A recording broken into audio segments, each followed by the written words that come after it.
Well, welcome to our Q&A at the end of our service today. My name is Scott Savage, and I am the lead pastor here at Cornerstone Church. I'm joined today by Eric Dalrymple, who brought our message today. It was entitled Walking in Jesus' Shoes. Yeah. And we were at several places in the New Testament, so we hope the message really encouraged you, challenged you, and gave you some clear next steps to take as you follow Jesus in this season. We're here to take your questions, though.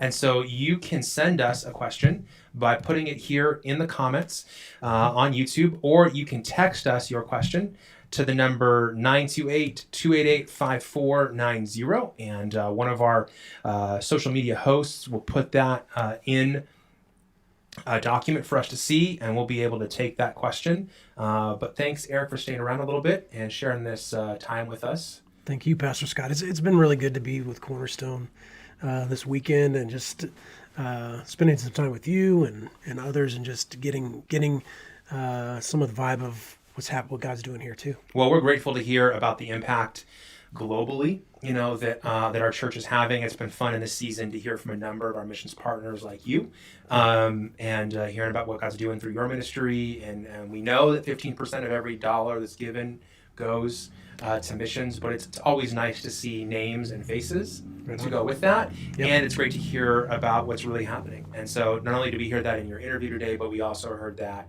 kind of layered through the message. Yeah. So the message was really kind of centered around discipleship, and we want to dive into some questions here. And so the first question we have says, I really struggle with, quote, seeing people like Jesus does.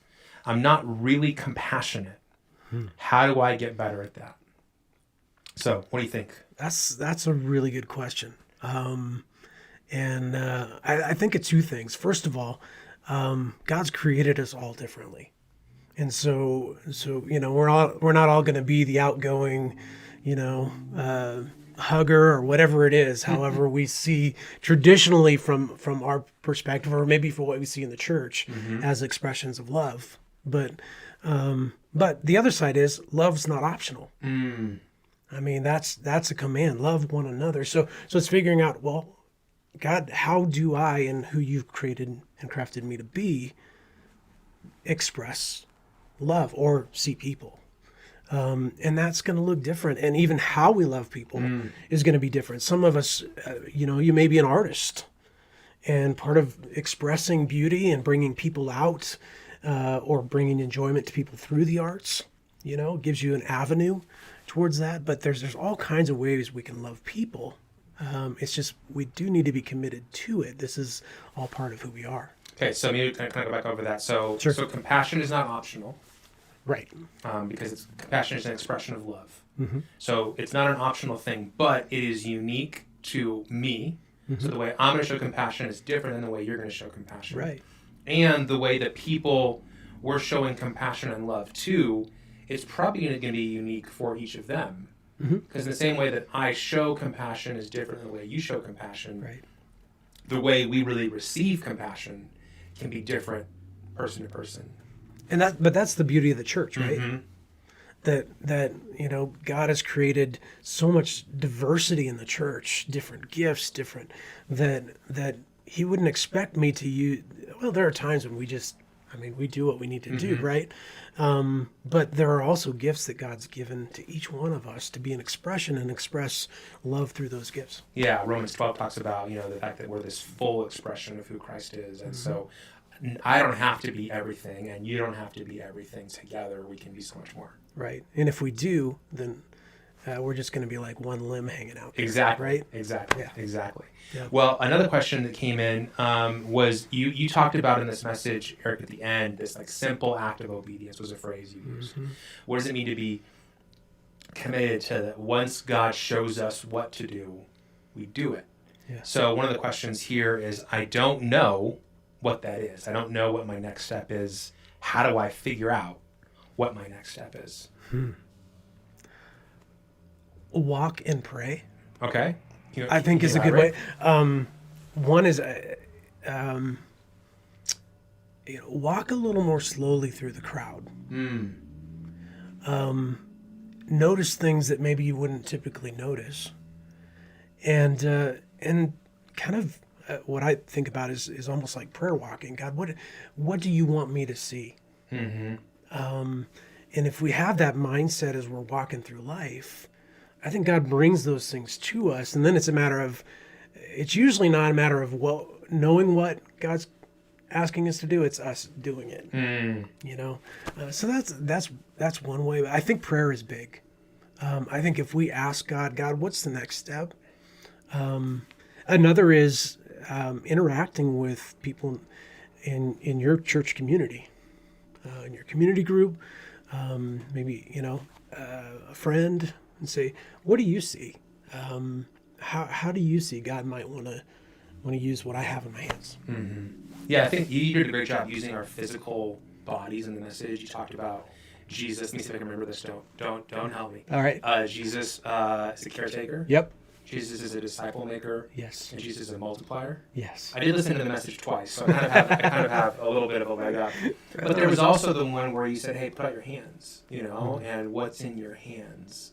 Mm-hmm. And I think for a lot of us in this world, I taught on jealousy. I think that was 2 weeks ago, and I think a lot of us get so caught up in what other people have that we don't, that it can be easy to lose sight of what God has put in our hands that He wants us to use. Yeah, and it's not the amount. Yeah. Right? Yeah. It's what? Even in the parable of the talents, it was, some it was small, some it was big, but it's what do you do with what you have? Mm-hmm. Mm-hmm. So you also mentioned this idea of walking slowly. Mm-hmm. Do you talk about what, and I know for me, sometimes it's not just that I'm walking quickly. Mm-hmm. It's that my eyes are like in my device, I have my head down, and I've got my, my mind there, and I'm kind of moving past things. As you go, you've had the privilege, not a lot in 2020 because of COVID, but previously you did a lot of travel. Mm-hmm. What do you notice as you leave kind of the first world and go to the third world when it comes to that distractions? I think a lot of us in our heart of hearts, we want to follow. Yeah. We want to take our next step. We want to be obedient, but we're just distracted. Yeah. I mean, how do you see that playing out between the world that we call home and the place that you minister predominantly, in Africa? Yeah. That's good. Africa is a highly relational culture. Okay. They're a communal culture. We're more of an independent, individual culture. So for us to walk around with our devices, it's okay, in our mind, in our culture. Yeah, it's normal. It's normal, right? But in the African context, although technology is really coming and changing things there, it's much more of a relational communal society. And so there's a lot more thriving in interaction with others and relationship. And I think that's something that we lose even through our devices. We learn to relate, in one way, but I think we've lost sight of some of just the, I know as a pastor, okay, I was a pastor for years, and I could walk through the community of the church on Sunday mornings, and I could be focused on my stuff, right? And not even see people, but people are why I'm there. And it's walking slower. It's seeing faces, building some curiosity. I talked a little bit about that too. Asking good questions, learning about people, that kind of thing. That's good, because I think sometimes it's really easy to blame technology, like technology is the problem. Yeah. But I think we all had times where it wasn't technology, it was just our own stuff that we were caught up in. And I know years ago, my dad was a pastor too, so you told a story about your dad today. I can remember my dad and I we were in a very large church that my grandparents attended, and we were up in the balcony, and he was looking down, and you could see the lead pastor came in, who spent many years there. He was near the end of his career, and my dad just pointed out how slowly he walked from the back of the room to the front of the room. It probably took him 2 songs to make his way to the front of the room. And he just was greeting people, talking to people, checking in on things. And my dad he looked down and he said, "Hey son, notice how slowly that shepherd walks through his sheep." Yeah. And it's just that reminder that people are what's most important. And it's not just a pastor. Yeah. I can do the same thing in my house, right? I can walk right past my wife, right past my kids, because I'm just focused, on something, and stopping to see, and engaging. I think it's really important. Yeah, and I appreciate what you mentioned in that. Again, I said to the people who were attending the service in person today, that what stuck out to me from your message was just that observation that the Great Commission is bookended by the authority and the presence of God. Mm-hmm. And I think there's a reality that God is always with us. Yeah. But most of us go through life, unaware of that, maybe ignoring that. Mm-hmm. And so it's not just being attuned to the people around us and what their needs are and having compassion on them, but also like being attuned to God. Yeah. And so for that question there, like how do I figure out what my next step is? It's paying attention to where God is at work around you. Yeah. And tuning into that and listening to those prompts and then narrowing that gap between I heard God say, hey, this is what's next for you, and then you're taking another step. And that takes intentionality. Mm-hmm. It takes a deliberate, especially in our culture, because we're the fast lane culture, mm-hmm. right? Sometimes I actually now drive in the slow lane on purpose, because it's a discipline for myself that says you got to slow down. There's nowhere you're rushing to, so slow down a little bit, and that prepares me also for relationships. Mm-hmm. When we start to build habits in our lives that bring more intentional observation and less just running from here to here mm-hmm. for no apparent reason, often.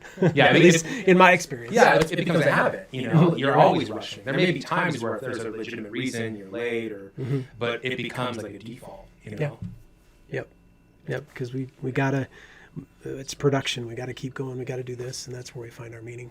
Well, final question. You just came off of a sabbatical. Yeah. We were talking about how some of what came out of this season, for you in 2020 was you finally took one of those. Mm-hmm. So is there anything that you learned from that you want to share with the people today? Anything God taught you about yourself or mm-hmm. about Him and the ways that work in the world? I think the biggest thing is what I just talked about. Slowing down. I mentioned some things that God gave me for this year mm-hmm. of prayer and curiosity. The themes for last year were about simplicity, about slowness, and about solitude. And those disciplines, when I came to actually having a time of renewal as well, I was able to practice those things that just start to build some different habits into my life.